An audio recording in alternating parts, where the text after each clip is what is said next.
Hello students, आज का हमारा टॉपिक है एल्गी। आज हम पढ़ेंगे एल्गी के बारे में। एल्गी या शैवाल होते क्या हैं। अगर हम शैवालों की बात करें या एल्गी की बात करें तो जो एल्गी या शैवाल हैं वो क्लोरोफिल युक्त थैलोइड प्लांट का एक ग्रुप है।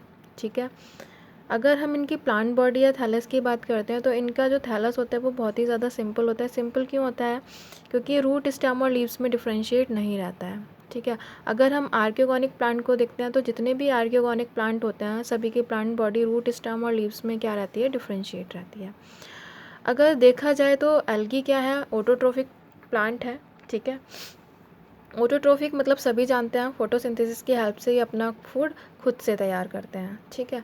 अगर अगली बात देखी जाए तो जितने भी एल्गी हैं, कुछ अपवादों को छोड़कर बाकी जितने भी एल्गी हैं, अगर उनमें रिप्रोडक्टिव ऑर्गन की बात करें तो सभी में जो रिप्रोडक्टिव ऑर्गन होते हैं वो यूनिसेलुलर टाइप के पाए जाते हैं, मतलब एक कोशिकीय होते हैं। ठीक है। और इनमें स्टेराइल जैकेट सेल्स जो होती हैं वो अब्सेंट होती हैं। मतलब स्टेराइल जैकेट सेल्स इनमें, इनके जो रिप्रोडक्टिव ऑर्गन हैं उनमें नहीं पाई जाती हैं। ठीक है। अगर देखा जाए तो जितने भी एल्गी होते हैं सबकी जो प्लांट बॉडी होती है वो डिफरेंट टाइप के टिश्यू सिस्टम में डिफ्रेंशिएट नहीं रहती है। ठीक है। और इनमें जो गैमेटिक यूनियन होती है, गैमेटेड यूनियन के बाद जो एम्ब्रायो होता है, एम्ब्रायो का निर्माण नहीं होता है। ठीक है। अगर देखा जाए तो शैवालों के अध्ययन को हम क्या कहते हैं? फाइकोलॉजी कहते हैं या एल्गोलॉजी कहते हैं। अगर फाइकोलॉजी में फाइक्स वर्ड की बात करें तो यहाँ पर जो फाइक वर्ड्स लिया गया है वो ग्रीक भाषा से लिया गया है, जिसका मतलब होता है समुद्री खरपतवार। अगर हम शैवालों के प्रकृति या प्राकृतिक वास की बात करते हैं तो शैवाल क्या है? एक्वेटिक ऑर्गेनिज्म है। ठीक है। जो कहाँ पाए जाते हैं? झीलों के मीठे जल या समुद्र के खारे पानी में पाए जाते हैं। इसके अलावा कुछ शैवाल कहाँ पाए जाते हैं? मिट्टी, लकड़ी, नम चट्टानों या हॉट स्प्रिंग्स में भी पाए जाते हैं। ठीक है। अधिकांश जो प्राकृतिक वास होती हैं उनकी फूड चेन में अगर हम शैवालों को देखें तो ये किसके रूप में काम करते हैं? प्राइमरी प्रोड्यूसर के रूप में काम करते हैं। किसके रूप में वर्क करते हैं ये? प्राइमरी प्रोड्यूसर के। ठीक है। अगर हम बात करें स्वभाव और प्रकृति के वास पर तो बेस पर तो शैवालों को 3 क्लासेस में डिफरेंशिएट किया जा सकता है। एक्वेटिक एल्गी, टेरेस्ट्रियल एल्गी और एल्गी ऑफ अनयूजुअल हैबिटेट, मतलब जो जल में पाए जाते हैं, स्थल में पाए जाते हैं, और कुछ ऐसे एल्गी भी होते हैं जो असाधारण प्राकृतिक वास में भी पाए जाते हैं। ठीक है। तो सबसे पहले हम यहाँ पर बात कर लेते हैं फ्रेश एक्वेटिक एल्गी की। अगर यहाँ पर हम एक्वेटिक एल्गी को देखें तो इसको हमने 2 भागों में बांट दिया है, फ्रेश वाटर एल्गी और मराइन एल्गी। अगर हम फ्रेश वाटर एल्गी की बात करते हैं तो इस टाइप के जितने भी एल्गी होते हैं, ठीक है, जो फ्रेश वाटर एल्गी होते हैं वो कहाँ पाए जाते हैं? नदी, तालाब, गड्ढों, झीलों आदि के फ्रेश वाटर में या लो सैलिनिटी वाले वाटर में पाए जाते हैं। अगर हम इसके एग्जाम्पल को देखें तो इसके एग्जाम्पल क्या आ जाएंगे? जैसे कि क्लेडोफोरा और यूलोथ्रिक्स। ठीक है। अगर हम क्लेडोफोरा और यूलोथ्रिक्स की बात करते हैं तो ये जो दोनों टाइप के एल्गी हैं, क्लेडोफोरा और यूलोथ्रिक्स जो हैं, ये धीमी गति से बहते हुए जल में पाए जाते हैं। जबकि जो वॉल्वॉक्स है और हाइड्रोडिक्टियोन है, इस टाइप के जो एल्गी हैं वो हमेशा स्थिर जल में पाए जाते हैं।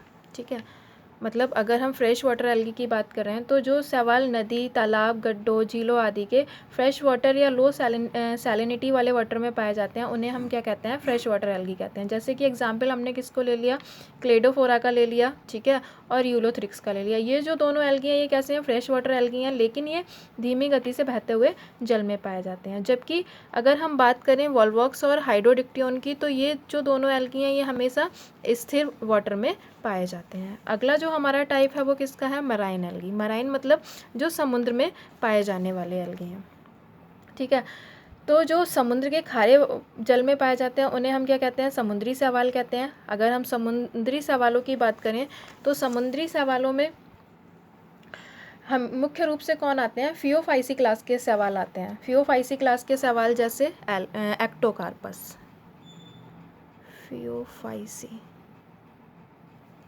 तो इसमें हमने क्या ले लिया? इसका एग्जाम्पल एक्टोकार्पस। ठीक ठीक है। तो एक्टोकार्पस फियोफाइसी क्लास का एग्जाम्पल है, ठीक है। इसके अलावा कौन आ जाएंगे, सार्गेसम और फ्यूकस।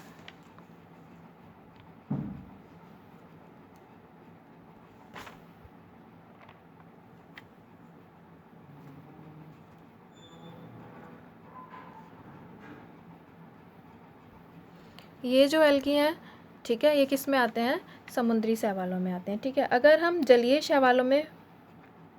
शैवालों की बात करें तो ये जल में स्वतंत्र रूप से तैरते हुए अगर या किसी आधार पर होल्ड फास्ट की सहायता से क्या रहते हैं, जुड़े हुए रहते हैं, ठीक है। अनेक जो समुद्री शैवाल होते हैं, ठीक है, वो जल की सतह पर या वाटर सरफेस पर कलेक्ट होकर क्या बनाते हैं, कॉलोनी बनाते हैं। अगर हम कुछ मराइन एल्गी की बात करें तो वो वाटर सरफेस की अगर हम बात करें तो जो वाटर सरफेस होगा उसके ऊपर कलेक्ट होकर क्या बनाएंगे, कॉलोनी बनाएंगे, ठीक है, क्या बनाएंगे, कॉलोनी बनाएंगे, ठीक है, जिन्हें हम क्या कहते हैं, वाटर ब्लूम्स कहते हैं। और इन कॉलोनीज़ को हम क्या कहते हैं, वाटर ब्लूम्स कहते हैं, ठीक है, या फाइटोप्लैंक्टन,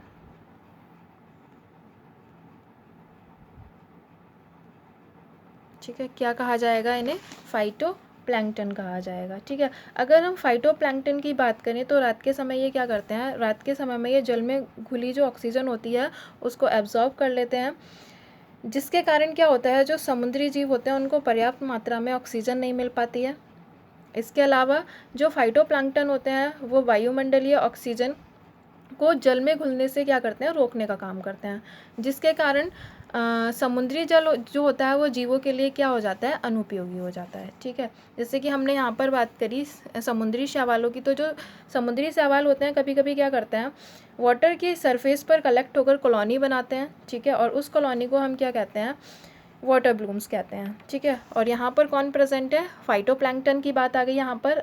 तो ये जो फाइटोप्लैंक्टन होते हैं रात के समय में क्या करते हैं, वाटर में जो डिज़ोल्व ऑक्सीजन होती है, जो घुली हुई ऑक्सीजन होती है उसको एब्जॉर्ब कर लेते हैं, ठीक है, जिसके कारण जो समुद्री जीव होते हैं उनको पर्याप्त मात्रा में ऑक्सीजन नहीं मिल पाता है। इसके अलावा क्या होता है, जो फाइटोप्लैंक्टन्स होते हैं वो वायुमंडलीय ऑक्सीजन को वाटर में घुलने से क्या करते हैं, रोकते हैं, जिसके कारण समुद्री जो जल होता है वो जीवों के लिए क्या हो जाता है, अनुपयोगी हो जाता है।